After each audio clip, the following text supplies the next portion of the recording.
Hello and welcome to the 95th episode of the Accountant Success Secrets podcast. I'm one of your co-hosts, Philippa Haynes, a brand expert for accountants and bookkeepers, supporting you to stand out. And I'm Mark Lee of Bookmark Lee. I run the Sole Practice Club and I'm a mentor for sole practitioner accountants. Since 2023, so we're into our third year now, we've been interviewing inspiring accountants who are doing great things, have years of experience, and whose stories can inspire and encourage other accountants in practice. Yeah, our interviewees obviously have very different backgrounds, different reasons for setting up their practice, different experiences along the way, and different ambitions. So normally we explore their personal stories with the aim of identifying what makes them tick and to highlight useful insights and secrets that you can apply straight away. Yeah, and beyond that, we schedule regular reflections episodes like this one. So today, in just 30 minutes or so, we're reflecting on our most recent interviews, and we'll both share and discuss something from the interview that resonated with us personally and professionally. Just before we do that, a word about the sponsor of our podcast, Pinnacle Global Group, the trusted outsourcing offshoring partner to over 150 accounting and bookkeeping firms across the UK and Ireland.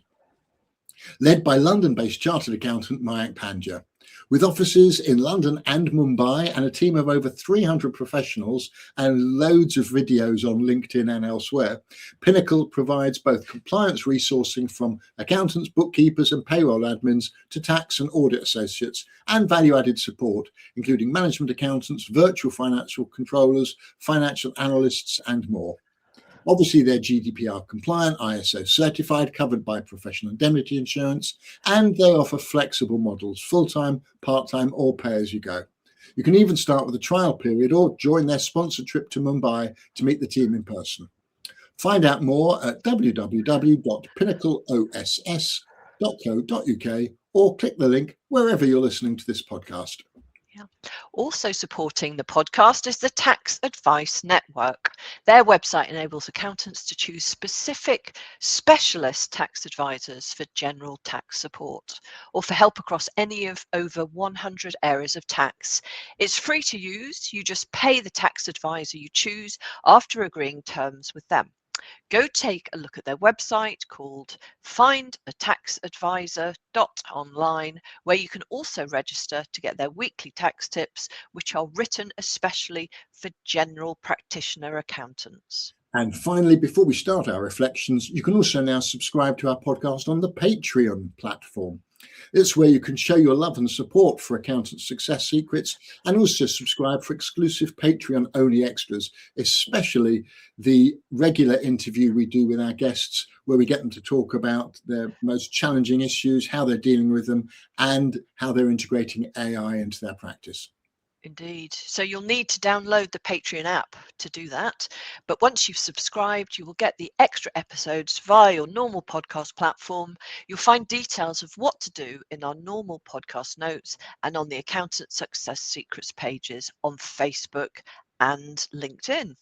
Okay, now the first interview we're reflecting on today is from episode 91, where we talked with Jonathan Vowles, whose practice JVCA is based in Cranfield near Cambridge.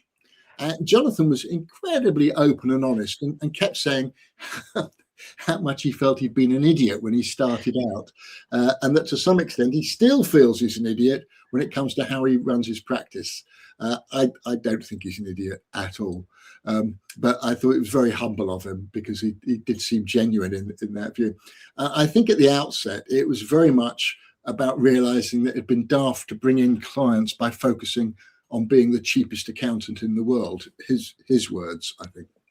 And his honesty was engaging, given that his first business plan, as he explained it, evidently didn't reflect the experience he had from working in mid-size and larger firms, or from the 5 years he'd spent in industry.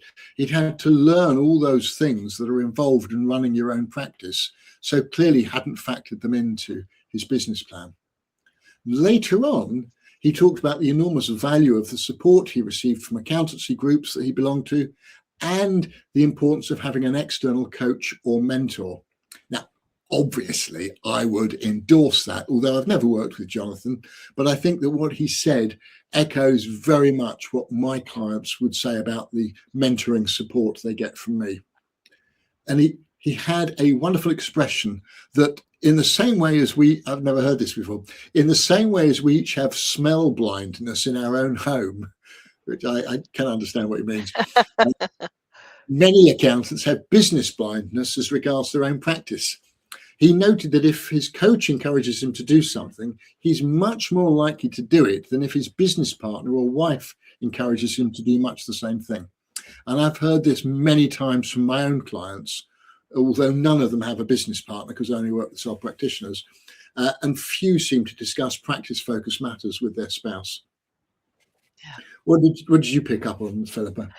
Well, I mean, the 3 points that you made, I picked up on as well. But what I loved, and from a brand and marketing perspective, I love the fact that Jonathan was his brand. I mean, everything, the way he talked, the way he kind of wrote about the practice on his website, it all kind of gelled together. I think just from those 30 minutes, you would really get a sense of who he was and how he would help you and support you as a business. And he sort of called himself the third. Well, his history is a story of what not to do and the mistakes he'd made. And I think anybody who listened to him for the interview would realise that he's just an open book. And was very honest about the mistakes he'd made, which would allow any client to feel supported, heard, but not stupid as well. And that's a really important point. So from a character perspective, he's really approachable, funny, candid, and will put clients at ease very readily. And that comes across in just his conversation with us and the language he used as well. You know, you talked about business blindness, but he talks about his business where he started it last century in the cupboard under the stairs, a bit like Harry Potter. Yeah, he's really got his own language. I built customers because I was the cheapest accountant in the world. I mean, it's really lovely. And the trick is that if you know, your personality should shine through. So when you go to his website, what you'll see is the pricing of the various packages, but it will also tell you what you will get with that, how much tea you'll get, what types of biscuits, etc., which I think is lovely. So if you are, you know, a large accountant, you'll get the sort of very nice luxury chocolate biscuits. And if you know, if you're the cheapest, then maybe you might just get a rich tea. But, you know, joking aside, that is what it's all about. It's about somebody going onto the website or listening in on a Zoom call and really identifying the type of person that they'll be working with. And I think he absolutely nails that. Yeah, he was authentic. He also told a shocking story about how after he'd grown the practice to have 18 staff, he suffered a really significant bad debt.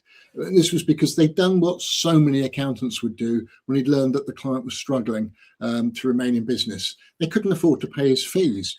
And he felt that the more help he gave them, the more chance there was that everything would sort itself out and he'd get paid.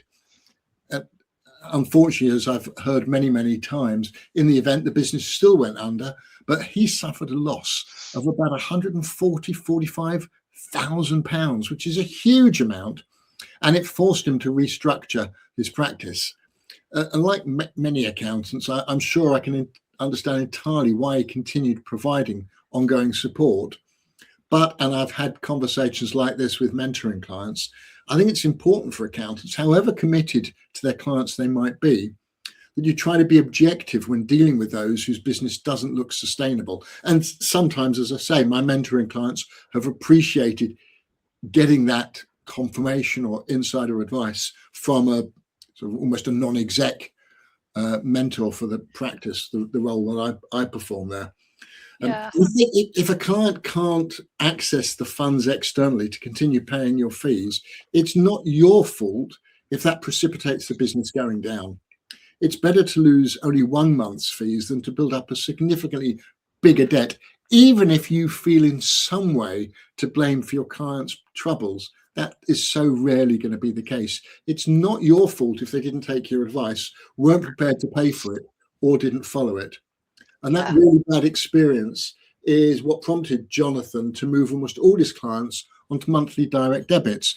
And going back to what you said just now, I love the way he put it, that means that paying his fees is no longer in their control unless there's no money in their account. And I've often suggested to accountants that if you have clients whose bank accounts are regularly emptied, then it can make sense to ensure you take payment, you allow them to pay by credit card rather than risk there being no money in their bank account to pay your fees. The extra percentage that you're going to pay to take payment by credit card is more than worth it to safeguard those fees. Absolutely. And, it's an easy thing to do. I know that as a business owner myself, you have the same thing about your business growing, or, maybe next month it will all come good. Maybe, so it's a natural response to think that somebody else will get to a point where they can pay you again. So, well done to him for kind of helping to support, but then realizing that he needed to put something else in place as well. That's right. Good stuff. So shall we move on to episode 92, which was Yeah. with Paul Reid, FCA, who started his first accountancy firm over 20 years ago. And then he sold that after 12 years and ran and sold an established family insurance business for 8 years before starting Empower Accountancy, based in Cambridge, at the end of 2025. And this was a really fabulous 30-minute session, wasn't it, with Paul? Yeah. I think the really interesting thing, as he said, you don't very often get the chance to start a business a second time round with the benefit of hindsight. And that's exactly what he did. So he set up the firm. He even went back to some of the people that he worked with and employed before, That's right. because he knew how they worked. He knew that they gelled straight away. And with that knowledge, what he was able to do was focus on the clients or getting clients, but also focus on the technology so that the practice ran in an entirely different way. One of the important points, I think, from Paul's chat with us was that he had a business strategy in place with an Yes. exit plan before he even started this second practice, which he Yeah. hadn't got before, but everything was written down. He knows where he's going in the next few years, and he knows when he'll be exiting. And importantly, the people that he's employed again know as well. So they're all on that journey together and can understand, year on year where he is in that process. So I Oh, thought that was very interesting.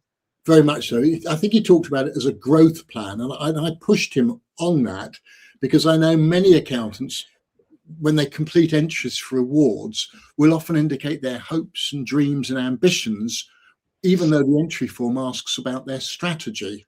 And to Yes. my mind, your strategy is more about how you're going to achieve your hopes and dreams rather than just identifying what they are. And as you say, I got the distinct impression from Paul that his vision and strategy are intended to take him through to some form of exit in 5 or 6 years' time. And he talked about that on the podcast. I would encourage anyone who missed it to take a listen, because the way he talks about it also impacts his conversation with clients and with staff and potential recruits. And I think he said it's always best to start a business with the end in mind. And an accountancy firm is a business in exactly the same way. He also Yeah. told us that when he started his first firm, he knew he couldn't do everything himself, and he teamed up with a business partner, which I think was very wise. Many sole practitioners quickly learn that without anybody else in place, they're going to have to do everything until somebody else comes in to ease the burden.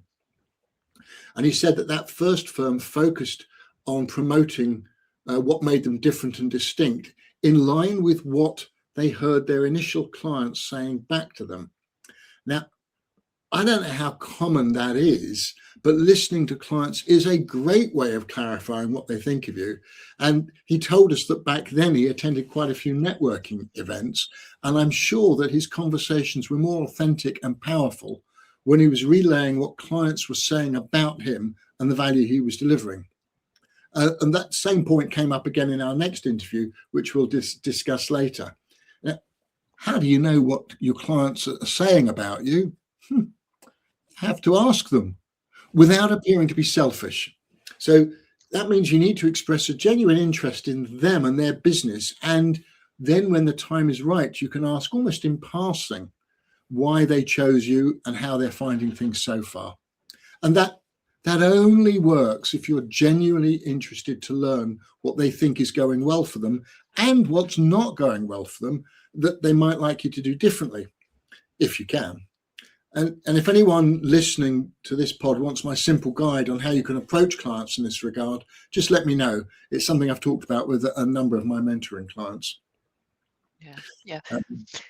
He seemed, I mean, obviously, because he's been involved in several businesses now, he was very confident, and that confidence makes a big difference in your experience of how you tackle clients and how you prospect, etc. And some, confidence can't just be made. It happens over a series of years, but the idea is that you go ahead, you make decisions, you learn from that, and gradually you begin to feel more grounded and able to have conversations like that. Yeah, in fact, this time round, I think with the benefit of wider experience and understanding how the world's changed from when he set up his first practice, this time round he's much more selective as regards the clients that he takes on. Previously, like many of our other interviewees and many people listening to this pod, he'd have taken on clients even if he wasn't sure that the fit was right, but because he needed the fees. And as everyone always tells us, they realize over time that that's a mistake, and they either end up with those unwanted legacy clients slowing them down, taking up time, frustrating them, or they've suffered the grief of trying to deal with them over an extended period of time, and perhaps because they're struggling to find a way to move them on, shall we say. And I think what Paul was saying is that these days, if things don't feel right before or immediately after someone becomes a client, he's now in that fortunate financial position where he can say, no, I'm sorry, you're not a good fit for the firm. And he doesn't take on anyone that doesn't feel right. If his gut says no, that is good enough based on past experience. Yeah. And the final thing I wanted to pull out from what was, as you say, absolutely fascinating conversation and interview was the benefit Paul had of choosing the best technology from the outset for his new practice, because he knew what he needed to have that would be aligned with the type of clients he's looking to take on. And he said that he's looking to take on and onboard properly only about 3 new clients a month. That's plenty for him, and frankly, probably for most of the sole practitioners listening to this too, I suspect. And again, listen to the full interview if you want to find out what he did decide would be a best of breed for a practice like this. And Paul shared the names of his chosen software on the extra Patreon interview that we did subsequently. But this all also has a bearing on how he's building his practice, because he recognizes how much work the technology can do with or without AI support. And just one more thought, if I may, before we move on. Again, we heard how much more important it is than ever, in Paul's view, for staff and the team to be better placed to evidence what I reference as key business skills when it comes to engaging with clients and prospects too. And compared with many accountants that I know, Paul seems much more focused on ensuring that his team know how to use the technology effectively and training them in those wider skills beyond the technical side of things than perhaps he did with his previous team. And I think he said that when he sold his original practice, he had 8 staff and was less focused on ensuring that they had all the necessary client service delivery and management skills that he now recognizes are so important.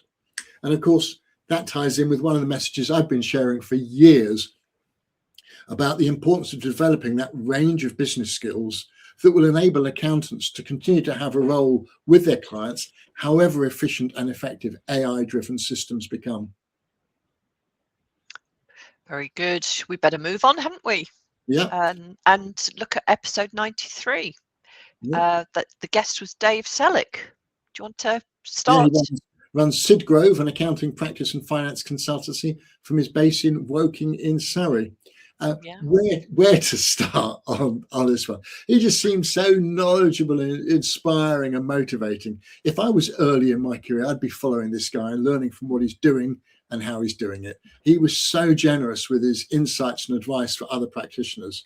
And if you didn't listen to that episode, I'd really encourage you to go back and do so if you have any interest in learning how you could be doing things better, whether you run the firm by yourself or you have a team of people working for you.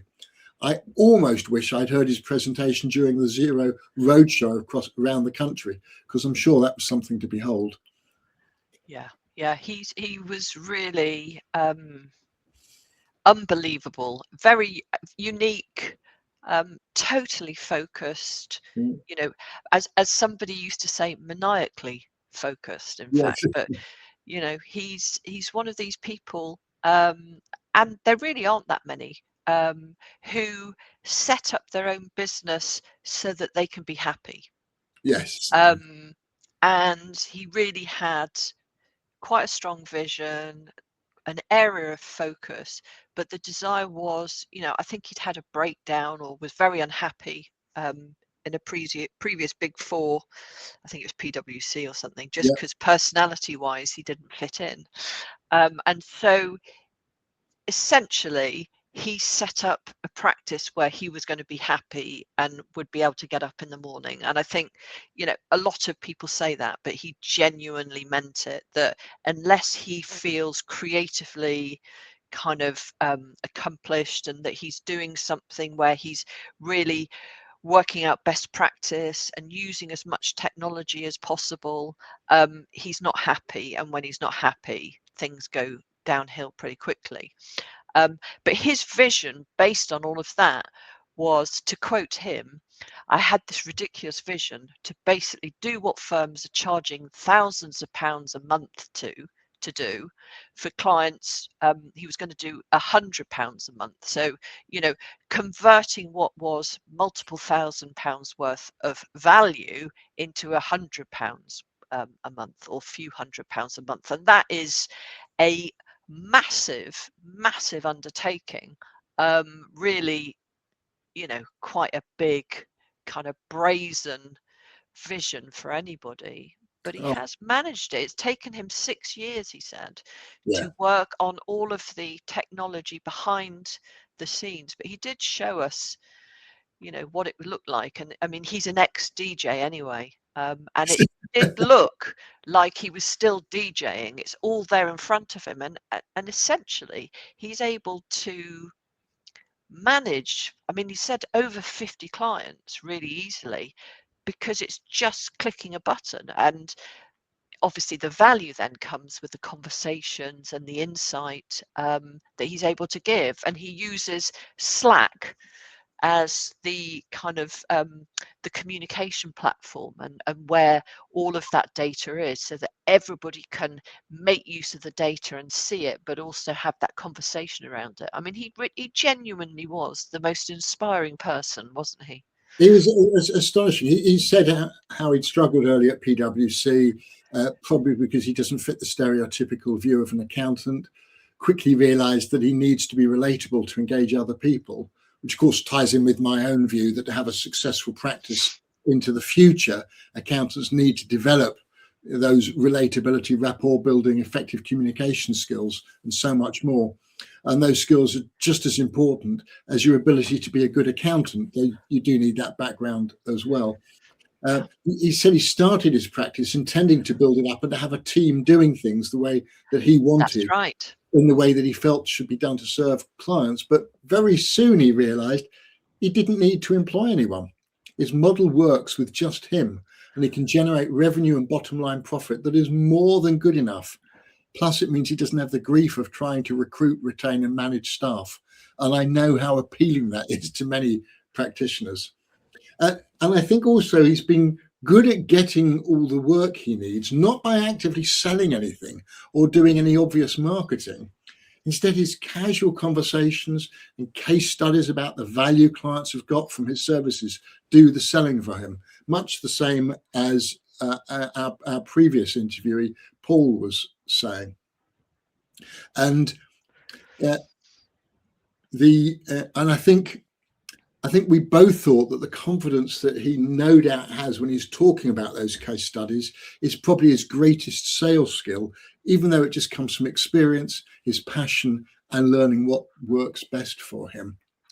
And the final thing I wanted to pull out from that interview is another networking related point that I've highlighted in a number of our podcast reflections. Dave told us that he's been networking a lot, but I don't think he's been to any local business networking groups or events, certainly not in recent years. Now, he's done what I encourage accountants to do if they have a more specific target audience. So for Dave, that means he's attended a lot of events for accountants because he loves to help them, and some of them will engage him for paid for consultancy work as well. So excuse me, and that chimes with me, and it's why I only attend such events myself, and why I'm at FAB this week, the financial finance, accounting, and business festival, conference, exhibition in Birmingham. Beyond, and we're recording this in advance so that I can be there on Wednesday. Beyond that, in terms of real clients, David's long attended and built relationships through attending industry-specific events for select groups of client types. And I think that clarity of focus and his passion and expertise in his case studies help explain why he's been able to attract clients without a website and without doing any marketing beyond having quite a compelling LinkedIn profile. And as an advisor to accountants on effective ways to use LinkedIn, I'd have to applaud Dave's approach here. Yeah, I mean, he's a real creative. I mean, we share similar past roles. He's worked in advertising, as have I. So he's gone from accounting to sort of advertising, which I guess within the financial department. But that suggests he is a type. And just looking at, he's into yoga and DJing, as we said. You know, he got up and did the Zero roadshow, and I think he had all of the sort of DJ stuff in front of him and was showing all of the sort of technical stuff, and it was all wizardry. I mean, he's just a real creative energy, and he knows that, and so you know, he does work with a lot of creative agencies as well. So again, there's that like when you're talking about niche, it's not choosing something that completely doesn't work, you know, for you or doesn't fit in with your experience. It's based on the type of person you are and your own past as well. Anyway, we better move on, haven't we? And come to our this week's interview, in fact. Last week, it's by the time last week's. Yes, you're right. You're right. Gosh, we're so smooth. Yes, on episode 94, our guest was Tej Gowara, an AAT and CIMA qualified accountant, who's been the owner of Tax Assist Accountants franchise for Leicester East since 2011. And we talked a lot about the franchise model. We also talked a lot about how he has taken over some other practices as well on his journey, and how that has been interesting, certainly around HR and getting teams together. But from my perspective, being a brand person and a marketing person, I was fascinated with his approach to going franchise rather than setting up himself. And he talked very much about it. It was just, he wanted some support. He wanted that marketing support. He wanted to feel like he had at least something that was kind of in place, because as he said himself, he'd never been in a practice. He came from industry, so there was a lot to learn. But I was fascinated because it did work for him, the franchise model. You know, and when I speak to a lot of people in a similar situation, they get to a point where they've joined a franchise because they think it's going to help them and there's a lot of support, but quite quickly they feel almost tied and limited.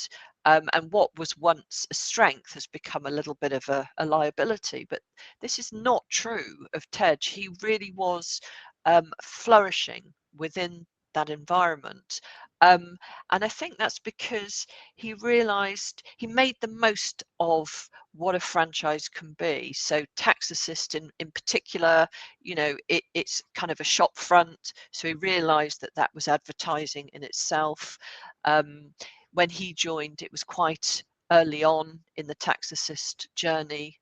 So there was less knowledge about maybe it being too generic or something. But what it has done is enabled him to think about the business side. He wasn't sure he could be a business owner, but from those 30 minutes where we spoke to him, we realized that actually he was doing incredibly well. So he thought about profitability eventually and understanding that he needed to charge more, and he found a way of doing that so that the margins, not necessarily the volume, but the margins were better.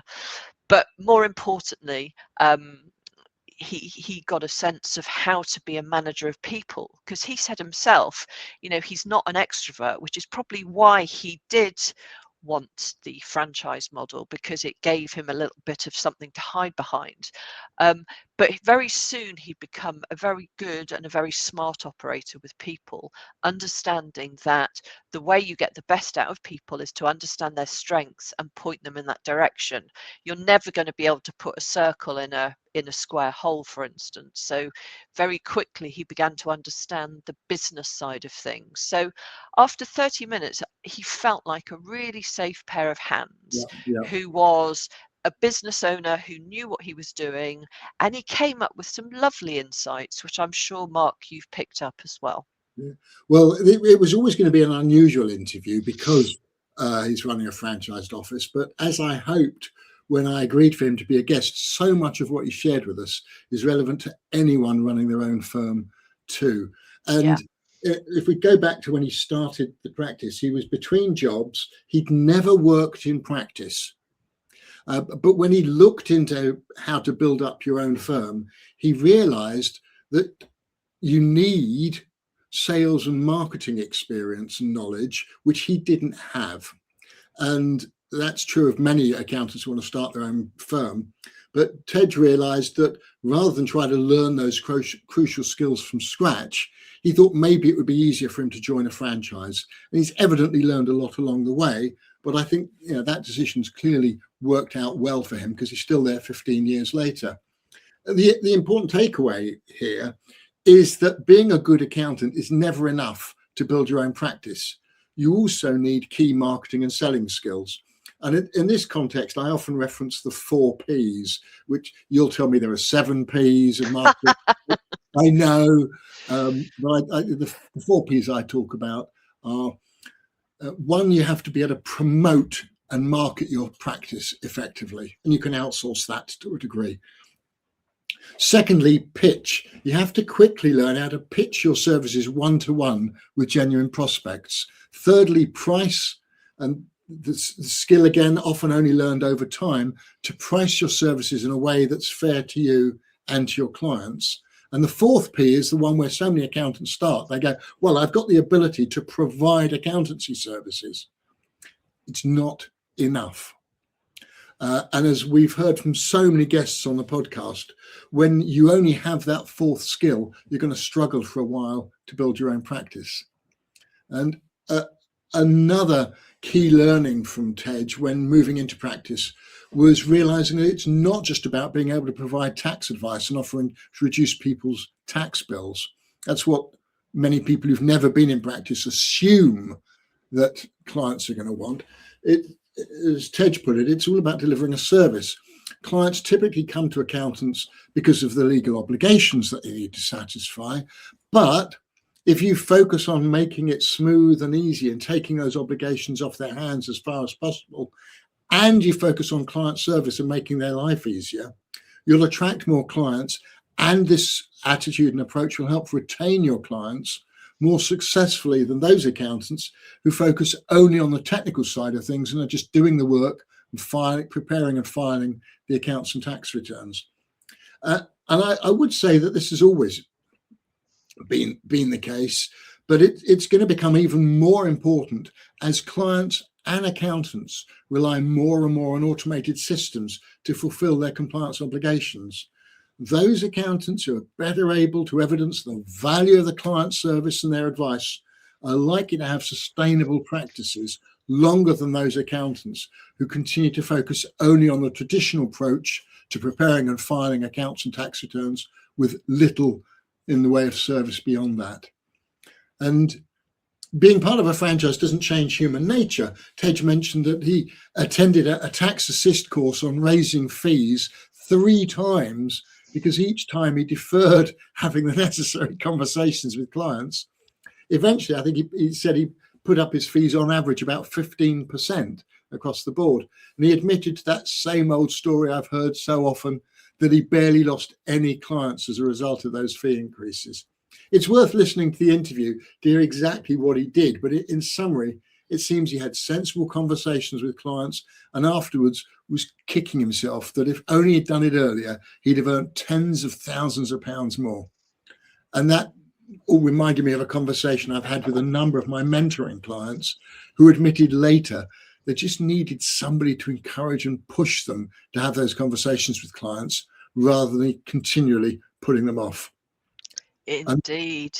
And the final quick thought I just wanted to pick up on relates to making tax digital, and a really commercial observation that Tej made, which was that he didn't talk with the team just about how they're going to process everything. He talked to them about how they can make more money as a result of the changes being forced on their clients. And of course, he's looking at servicing clients, but it helps to have the team think commercially rather than just practically. And I think there's a wider lesson there too. Good stuff. Well, I think we probably need to end there because time has flown once again. We need to wrap things up and confirm we're taking a short break. No, we're not. No, we're not. No. Yep. We will be there next week with our next guest, who I guess, Mark, you can talk about now. Yeah. Episode 96, our next interviewee is Joanne Bells. Do please get in contact with Philippa or me if you'd like to be interviewed on the podcast.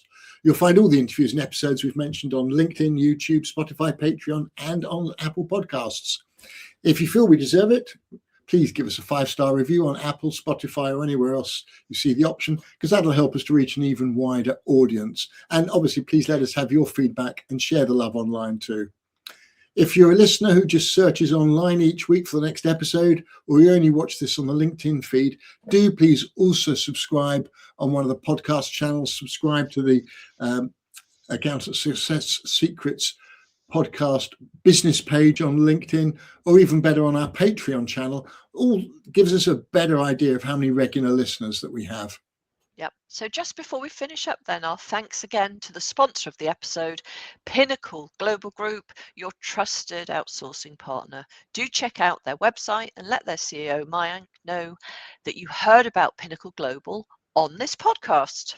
And thanks to the Tax Advice Network too, the easiest way for accountants to reach specialist tax advisors. Remember, there's no charge for using the website findataxadvisor.online, where you can also register to try their weekly tax tips written especially for general practitioner accountants. And finally, Philippa, should we share our contact details in a traditional way? Yep, you can find me on LinkedIn. And if you are interested in finding out how you can stand out as an accountant or bookkeeper, whether that's looking at your marketing, your social media, your website, and your brand overall and your story, then do get in touch. Mark, how can listeners find out more about you and your support services? Thank you. Everything's on my website, bookmarkly.co.uk. Even the business card is a bookmark. I'm also obviously on LinkedIn, Mark Lee FCA or /bookmarkly, whichever way you want to go. I'd obviously encourage you to reach out and connect with both Philippa and me on LinkedIn. As I said just now, do please follow the podcast pages on LinkedIn and on Facebook. Indeed. Well, that's it. We're done. aren't Yeah. we? Yeah. For another week. Absolutely. And we're coming up fast on episode 100 in a few weeks' time. But yeah, thanks again, Philippa. Lovely sharing these reflections with you. Until next time on the Accountant Success Secrets podcast, or anywhere else we might meet online or in real life. Bye-bye for now. Bye.